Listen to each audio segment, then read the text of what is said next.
لیکن مسلمانوں کا کوئی لیڈر نہیں. یاد رکھو, جس قوم کا کوئی لیڈر نہیں, خالو ماموں پھوپھا کے مرنے سے بچہ یتیم نہیں ہوتا ہے. جب باپ مر جاتا ہے بچہ یتیم ہو جاتا ہے. جس قوم کا کوئی لیڈر نہیں وہ قوم بھی یتیم ہو جاتی ہے. بیرسٹر اسدالدین اویسی اسی یتیمی سے آپ کو نکالنے کے لیے لایا ہے. بیرسٹر اسدالدین اویسی آپ کے مسجدوں کی حفاظت کی بات کرتا ہے. یہ لوگ پوچھتے ہیں کہ اسدالدین کا گھر کہاں ہے. پوچھو مودی کے ان دلالوں سے کہ مودی کا گھر کہاں ہے, کہ مودی آج آ کر الیکشن کاشی سے الیکشن لڑتا ہے. مودی کا گھر کہاں ہے؟ مودی کا گھر نہیں پوچھو گے تم. اختولیمان اسی پارلیمنٹری حصے کا ہے, تمہارا کلمہ گو بھائی ہے. آج تم پوچھتے ہو کہ اس کا گھر کہاں ہے. تم بتاؤ کہ اے سبا ظفر صاحب, کیا یہ پسند کرو گے کہ تمہارا باپ اور دادا جس قبرستان میں سوئے ہو اس قبرستان پر قبضہ ہو؟ نہیں چاہو گے. اگر نہیں چاہو گے تو پھر یقیناً ہے جدیو اور بھاجپا کو بھی نہیں چاہنا چاہیے.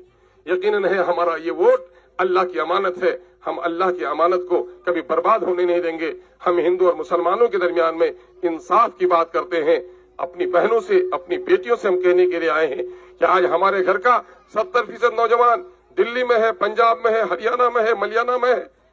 کوئی مکان بناتے ہوئے 7 منزلہ عمارت سے گرتا ہے, ہڈی چور چور ہو جاتی ہے, اس کی لاش آتی ہے. کوئی حادثے سے 2-4 ہو جاتا ہے, کوئی جل کر مرتا ہے. ابھی کئی دن پہلے آپ یہی دیکھیں گے رہڑیا میں 3 لاش آپ کے کشمیر سے آئی ہے. ہر دن کوئی نہ کوئی لاش آتی ہے. ان لاشوں کے کوئی پہنچانے والا نہیں تھا. بیوی بچے اپنے باپ اور اپنے شوہر کی تصویر بھی نہیں دیکھ پاتے تھے. اخترالایمان نے قانون بنوا دیا ہے کہ پردیش میں جو بھی مزدور حادثاتی موت ہوگی سرکار کو اس کے لاش کو گھر تک پہنچانے کا کام کرانا پڑے گا. یہ کام MLA کا ہوتا ہے. یہ گونگے لوگ بول بھی نہیں پاتے اور کہتے ہیں کہ اخترالایمان بولتا ہے. ہاں بولتا ہوں, قوم کو جگانے کے لیے آیا ہوں. نبی کو اللہ نے جب نبی بنایا تو پہاڑی پر جا کر پہلے قوم کو خطاب کیا تھا. انسان کو اللہ نے نطق اور گویائی دی ہے, جانوروں کو نہیں دیا ہے. گویائی ہماری صفت ہے. اور اسمبلی اور پارلیمنٹ میں گونگوں کا ناچ نہیں چلے گا, وہاں پر بہادروں کی کشتی نہیں چلے گی. وہاں مدلل طور پر آپ کی آواز اٹھے گی. آپ کھول لو, یوٹیوب کھول لو, موبائل میں دیکھ لو, اخترالایمان کا نام لکھو.